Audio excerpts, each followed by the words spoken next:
Bonjour les amis, initialement cette petite vidéo je l'avais juste publiée rapidement sur Facebook hier soir après notre coup de vent et puis finalement dans la soirée, dans la nuit, j'ai pensé à 2-3 trucs qui pouvaient correspondre à ce type de situation. Donc je la complète à la fin, ça dure pas longtemps, ça dure quelques minutes, hein. Je la complète à la fin par quelques petites questions et réflexions que je filme ici en direct sur la plage de Sainte-Anne. À tout à l'heure. Les plaisirs de retourner au mouillage, c'est qu'on a, tout à l'heure on va avoir un beau coucher de soleil. Les plaisirs curieux qu'on a quand on retourne au mouillage, c'est qu'on a potentiellement du beau temps qui nous arrive dessus. Et dans un instant très bref, on va avoir le déluge. Voilà, ça pleut déjà sur la côte là-bas à 1,5 km, 1 km. On va se faire tremper. Il est temps d'aller prendre l'apéro. Bon, quand je disais qu'on allait prendre du mauvais temps, voilà, on est un petit peu sorti de notre zone de mouillage il y a un instant. Donc j'ai rallongé la distance. On prend 35 nœuds de vent. Bon, de face, c'est bien. Visibilité devant 50 mètres, c'est-à-dire que c'est nul. On avait 2 petits coussins sympas ici, on en a perdu un qui est parti avec le vent. Je suis allé voir si je pouvais le récupérer. Les gouttes d'eau tout à l'heure me faisaient mal tellement ça soufflait fort. Voilà, bon là, la cartographie elle part en live parce que le bateau ne bouge pas bien et il y a peut-être un problème de réglage. Et voilà, 40 nœuds, c'est pas mal. Et en vrai, actuellement, on est toujours sur notre zone de mouillage, donc on tient bien, c'est le principal. Dehors, voilà, ça s'est un peu calmé, il n'y a plus que 20, ouais, un petit peu plus de 20 nœuds de vent, c'est tranquille. On revoit un peu les voisins. Il pleut encore beaucoup, on ne retrouvera jamais notre petit siège, c'est dommage, il était bien agréable. Ça va faire encore une épave, je suis désolé. 18h20, ça y est, le gros du mauvais temps est passé. On a un petit peu de ciel bleu là-bas. On prend encore des gouttes. Alors, l'eau est froide de chez Froide. Le vent est super froid. On a jeté un œil, ça y est, on revoit le paysage, on revoit Sainte-Anne en face de nous. On a regardé tout à l'heure avec soin, dès qu'on a pu reprendre un peu de visibilité. Apparemment, aucun bateau n'a décroché. C'est bien. Bon, ça aurait été tout à l'heure avec 35-38 nœuds de vent, c'était pas possible d'aller aider quelqu'un. Donc c'est bien que tout se passe bien. Ceux qui étaient sur la côte avec leur annexe, ben, ils étaient coincés. Ça ne se voit pas trop ici. Derrière le bateau, là-bas, il y a un voilier. Il était sous voile tout à l'heure. Je pense qu'il est passé plus au sud du grain. Le grain est derrière là. Vous voyez, tout ça, c'est ce qui nous est passé dessus. C'est énorme. Alors, il y en aura d'autres là.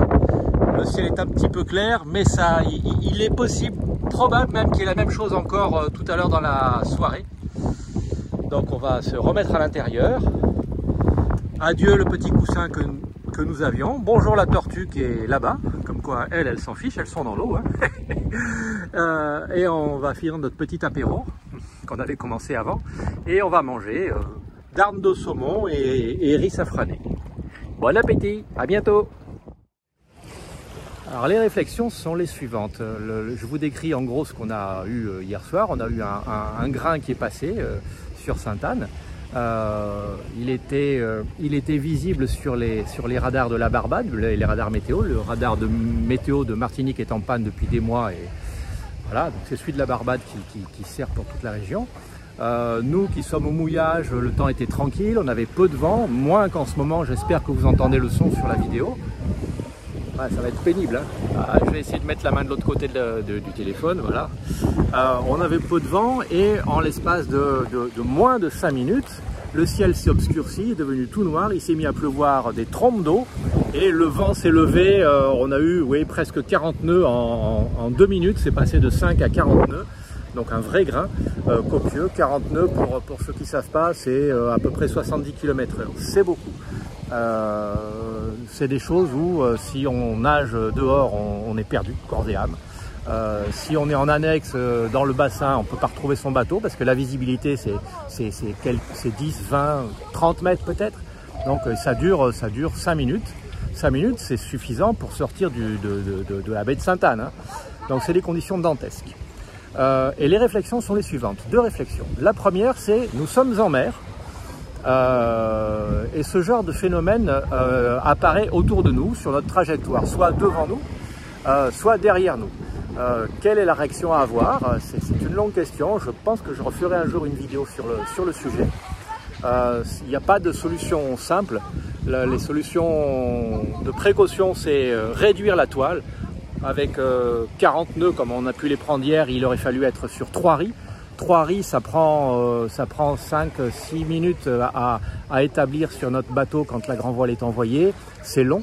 Réduire le solent, c'est pas très compliqué, mais c'est encore quelques minutes.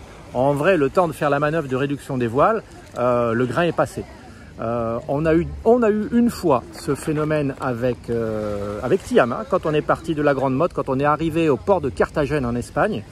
On a pris, oui c'est ça, on a pris juste avant de rentrer dans le port, on a pris un grain pareil avec 40 nœuds de vent.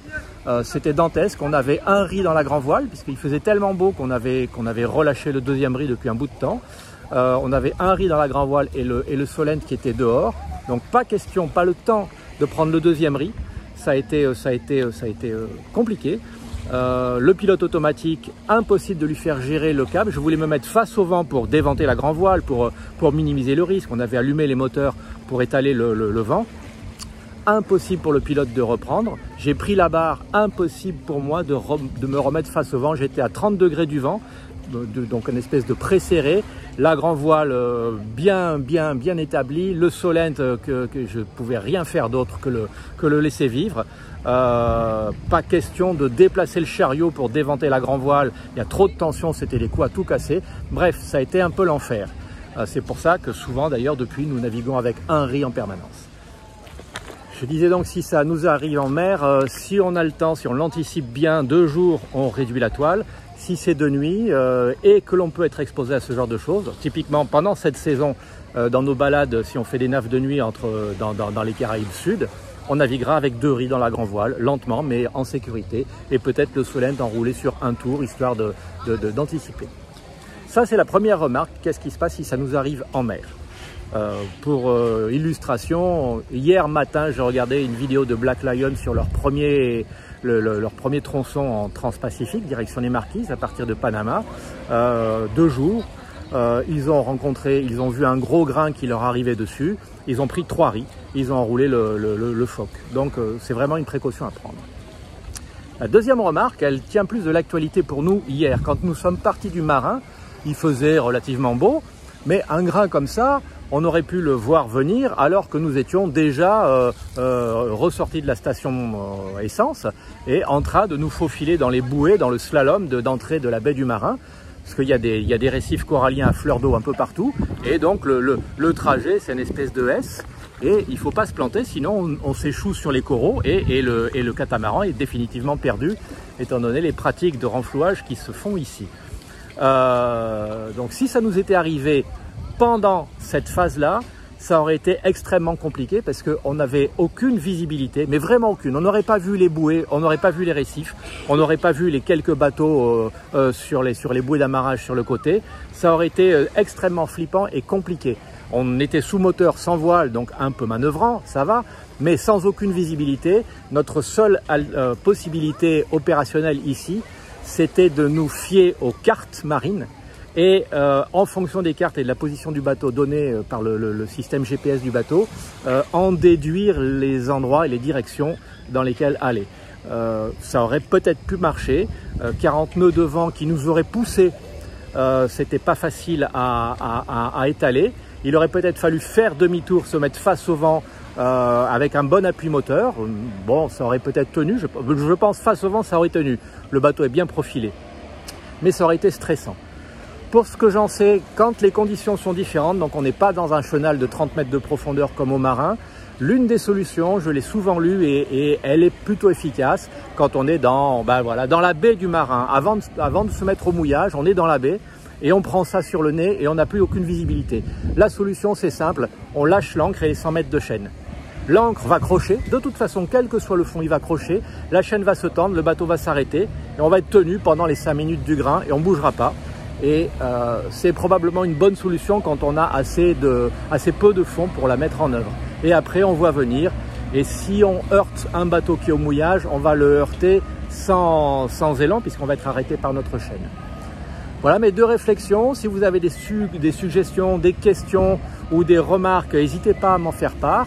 Et c'est pour ces 2 questions-là que j'ai complété ma petite vidéo et que je l'ai positionnée sur YouTube pour avoir un petit peu plus de retours. Merci à tous. Bye bye.